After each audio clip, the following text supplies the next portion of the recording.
Hey YouTube, Wolf Pilot checking in with you. Today I'm out here at wonderful Fox 69 working on the now infamous November 8344 Tango.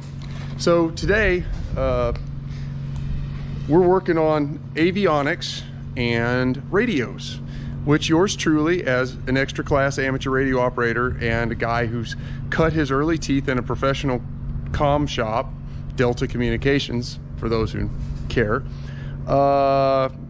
know about coax and resonance and SWR and all that crap. Anyway, so on the back of the airplane is a dipole that feeds the ILS. I think I said that right. The ILS nav antennas, and they were not working. We were not getting reception, and I have a device in my vehicle, a Comet noise bridge, that basically a person would use to check the resonance of a connected antenna, and that antenna had no connection. It was horrible, infinity resistance and no resonance anywhere. And after disassembling this thing, you get over here and these are the dipoles right here, and they are on the top of the vertical stabilizer, and they actually, see if I can get a shot of this. I mean, as one-dimensional as video is. So if any of you guys remember the old bat wing antennas on the back of limousines, this is kind of what it looks like. They shoot out from the vertical stabilizer up there at the top, underneath that beacon, top beacon, at a, I don't know, 45-degree angle or something. Anyway, they're just basic dipoles, threaded shaft with a nylock on there. And once you get inside of the mount up here, you can, there's a Fenwick or a plastic block, insulating block I've already removed. It's the top strobe power supplies under here, and this is the antennas mounting there. And down in here you can actually see the coaxial cable assembly, and I'm about actually to I'm going to pull put some string on that, and I'm going to pull the entire coax assembly, and I think that other wire might be attached to it too, but I'm going to pull that entire assembly out and take that strobe off. I got to cut that wire, and we've got some scissor connectors to put on there to facilitate its future removal as well. But it comes down here. See if I can get a shot. Kind of where it comes down. You got your coax here, and it hits a bulkhead. There's a BNC connector kind of right over there. Sorry to lose the angle, folks. And so we can disconnect that coax that goes up the vertical stabilizer, because again, it's got a BNC connector on it, and replace the coax, as the top looks really cruddy. So we're gonna have to, that'll all have to be rebuilt and remanufactured. Anyhow, quick shout out to new subscriber AJ. I know my subscription rate has dropped down a little bit because I have not been producing any videos, because I have not been flying, although I did fly Friday, and we did not put any cameras in 44 Tango. We've never had cameras in 44 Tango, but we are going to be fixing that very, very soon. So let me jump cut here, and I'll give you some more in just a sec.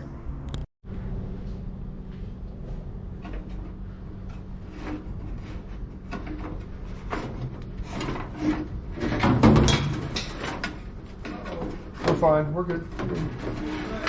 It's just a spool of string falling off the wing. It wasn't, it's sticky wax string, so it didn't unspool as smoothly as I thought it would.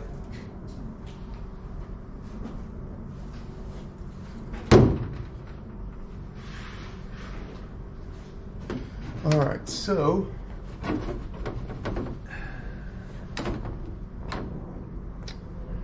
folks, you can see kind of, this is original Cessna string holding this arrangement together. Trying to, if I can avoid using a knife and just pull it apart, I'll do that, but that's why we have Mr. Knife. So I might not actually have to, I was thinking we're gonna have to cut the wire up there on your strobe, but maybe not. Well, If we do, we got connectors for it. Yeah, you already pulled You need out a light? I'm good. All right, boom. All right, so here we are. This kind of came out better than expected. Oh, okay, so that's... So that is the line, and it wasn't tied to anything. Is this a ground? 2 grounds? So I'm trying to figure out what the hell's going on inside of this harness. Well, there's a... I mean, you got one. Here, we can cut this. You know what that might be? That might be, Let me get those wire cutters. I got wire cutters right here. I'll use my knife too. Its string is kind of I old. don't. Put the wire cutters over here. Let me Let me just... get them.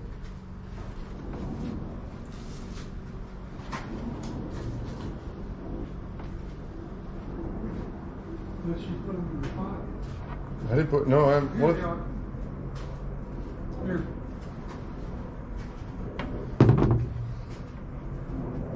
I think that's a... You sure that's not that matching line or whatever have you? Well, I'm we were about talking to, about? once we cut into that right there, and I can pull this sleeve back and evaluate what the coax is doing, I'll be able to tell you more definitively. It looks like a matching stub, to be perfectly honest.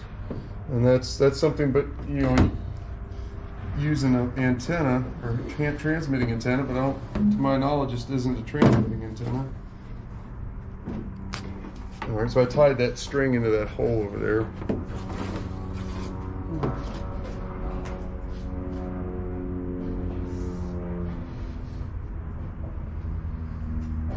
Oh, look at that connection.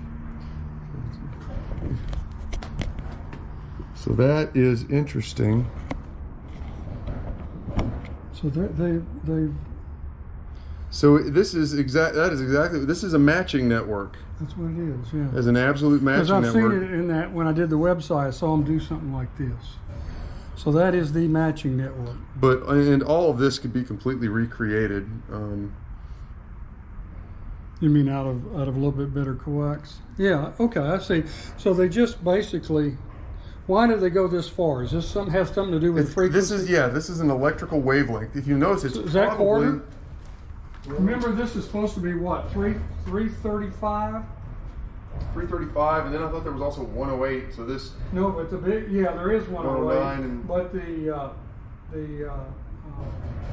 glide slope localizer, I think it's up in the 33 area. you The can, 108 is down lower. I'm sure you could agree these terminals are pretty cruddy. That's why this thing wasn't working. And the connection, you know, this braid wire going in there, this isn't soldered. That's just a mechanical crimp, so the corrosion could get in there.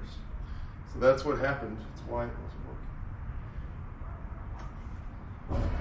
An interesting way they did this. Took some wire, just wrapped it. What do we call it? What was that word? Where you match the two? Well, you said balun, Yeah. but this isn't a balun.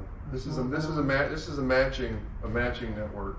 A balun, you'd actually have a ferrite. You know what ferrite materials, right? You have a ferrite bead or a ferrite choke, and you'd wrap, say, if it's a 4-to-1, you do 4 wraps or 8 wraps, and then on one deal, and then on the other side you do 4 or 1, whatever proportion, usually 4-to-1, Yeah. 1-to-1, whatever, and then that way you going through that transformer, you'd have balance. So this is nothing more than, I can't tell you if it's supposed to be a gamma match, because I mean you've got.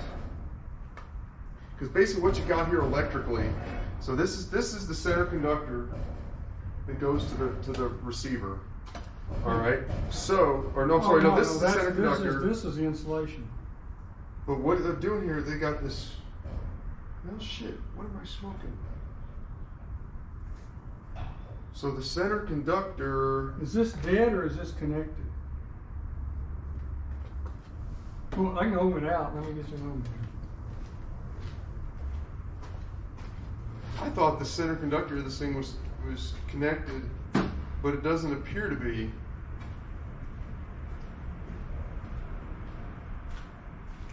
figure that one out. That is strange. So each dipole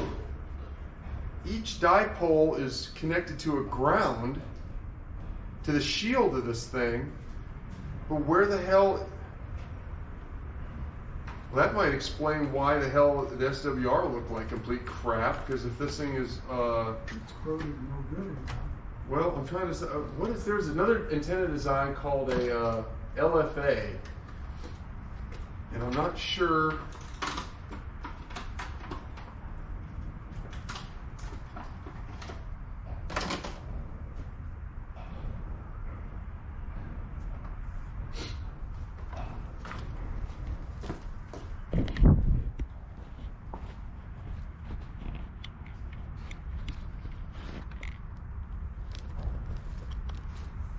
So what we want to do is ohm from the center pin. There you go. See if the battery's good in it still. Short your leads together.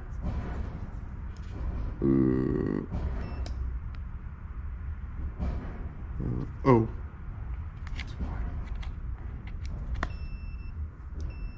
Perfect. All right, so if I go over here in ohm, check for continuity between the center pin. I have no continuity between center pin and any of these or anything down here. We'll go the other ends. See, make sure you got a good loop. Well, you don't know. You can't. So I'm just trying to understand the design of this antenna, because there's no physical connection between the center pin and either one of these dipoles. Instead, it almost looks like it's capacitively coupled. I have never ever seen an antenna design like this. I don't understand this. This doesn't make any sense. I mean, normally... Let me try that ohm in business again. This is so corroded. Well, that's good. You should have. That's because that's ground to ground. I mean, shield to shield. Well, I know. That's what I'm trying to. Okay. I'm just trying to see if I'm getting anything. Yeah. Okay, I agree with that. So, but the thing is, on the center conductor of this, to either one of those, you've got. Well, that's the shield of that. If you I go know. What's that in there? That's shield.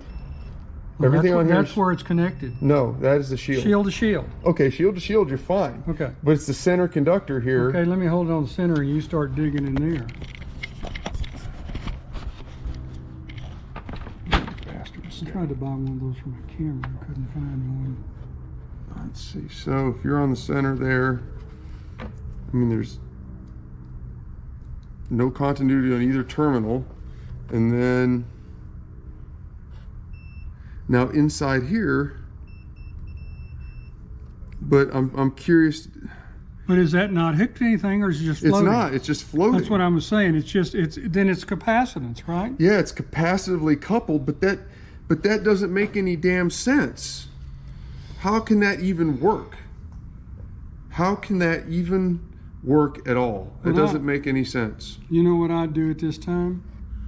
I'd take it over to Flight Electronics and ask them, what in the hell, how's this working? And then there are a bunch of old avionics, electronics guys, and they could probably tell me, oh, you throw that away and put this in there. You know, it makes me wonder. Or you got to have that. If something here in the center conductor, if this was tied over here. Now, it makes sense if the center conductor was tied to ground over here, because then you'd have sort of a matching network. But okay, there's your shield. So this obviously is tied to shield. Yeah, this is all shield. Has continuity with both ring terminals. And this is. But the center has no continuity with anything. Well, if you do that, that makes it all the way back here to the center pin. Try it again. So if you stick that in there in the center, we'll get continuity. Yeah, we have continuity there. So that's the center pin. That's the center pin. But it's floating. But it's floating. It doesn't connect to any of the antennas.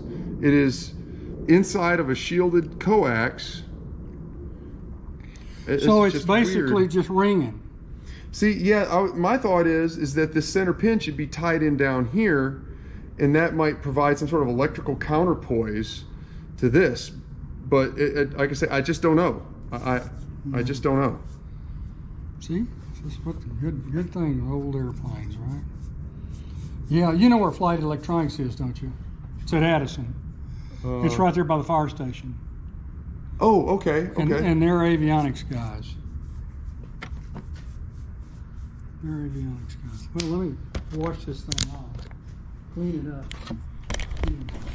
All right, so that beacon should be. Okay, so this was down at the bulkhead. No. And this was up. Which is down and which is up? The BNC connector is at the bulkhead. That and this connected to the antenna. Connected to the dipoles. So make sure this thing is. All right, so that ain't. Put that back on there, so that ain't gonna fall off. I'd hate to see that thing fall down and get damaged. Well, we can fish it out now. Because what you just found out is it isn't tied to some other bulkhead. All right, so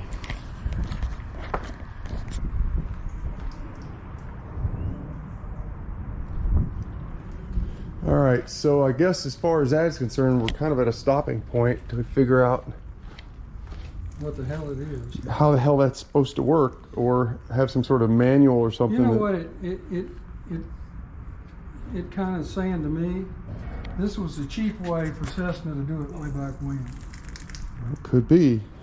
And remember, the radios back then were analog. Well, they're still analog. And when you tune to, 12600, right? Mm-hmm. They were 126. There was no 00 at the end of them. And then for years they went to 126, 1 through 9, or 0 through 9, and then only in the last 10 or 15 years have they given you the last the last digit.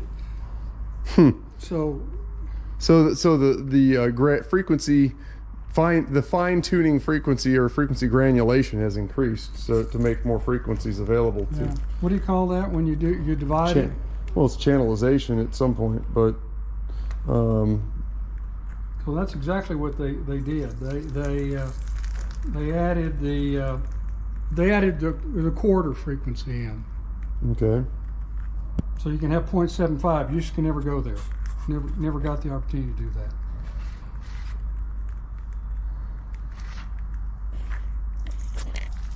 Okay. Well, so what do you think? You think it's what's the most intelligent move here? Is to take it over to those guys and show it to them, or let you get on the air with some of your friends that know antennas a hell of a lot better than well, this is because remember, all the hams are old. Well, the hams are old. Yeah, but I mean, this is an aviation application, and that's a bit long. Well, I mean, reception is reception because it's going to a receiver. That thing is not transmitting as far as I know, right? Well, let's put it this way. It was working. So 5 years ago, it was working fine. Okay. And it lights up, but it was intermittent. Well, that's probably because it was starting to corrode and the dipoles were starting to get loose, and so it didn't have a good connection. Right, but the nav takes information from this antenna as well as that little boat antenna on the belly of the plane. Okay. Which is the marker beacon antenna. So they mix on the same line. They go into the mixer. Okay. Interesting. So I definitely noticed that is different coax than what runs up to the radio. That's not RG58? Well, it is RG58. Yeah, well. Here it is. Amphenol, CNH. Oh, you know what? That might be the same stuff. Here it is. Amphenol RG58U. You see 58? Yeah, it's right here. Look at this. See right here by my thumb. Yeah. What's that say? Well, same thing it says right here. It's every foot. RG58/A/U. Okay. Try to get my flashlight here. Peek inside the inspection cover, and that's the same Amphenol looking coax. It's up there. It runs all the way to the front of the cockpit. All right. Deuces.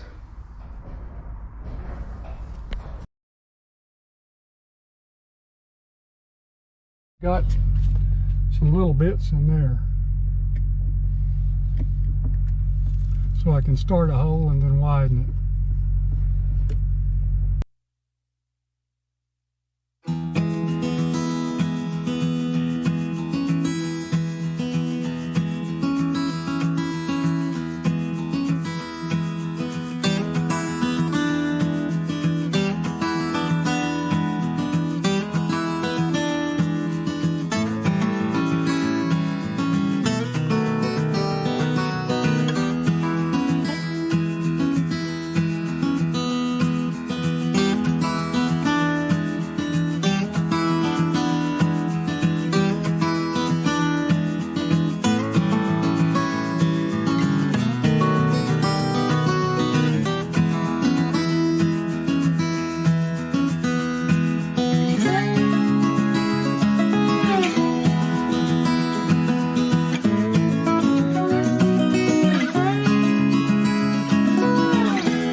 Here, zoom it out.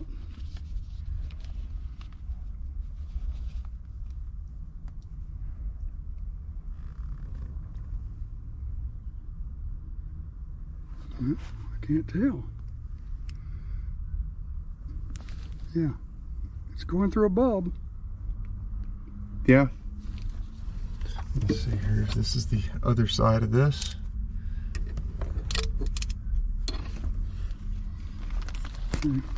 Well, let's see if it works, right? All completed. Backlighting installed.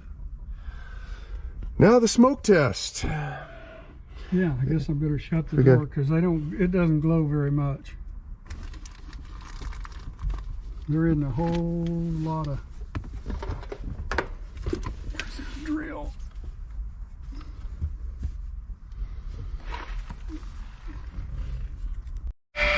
All right, backlighting on 4-4 Tango.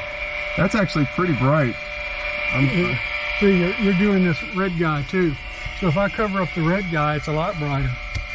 So that's just a... Oh, you can't turn red guy off, can you? No. Yeah, you can. It's that rheostat. Oh, but that turns down the whole dash. Yeah, see, that's the off position. And there's the on position. And then it just gets brighter and brighter. Wow. Well, success. Yeah. Hey, thanks for watching my video. Please don't forget to like, share, and subscribe. And if you'd like instant email notifications of channel updates, please find the link in the description below.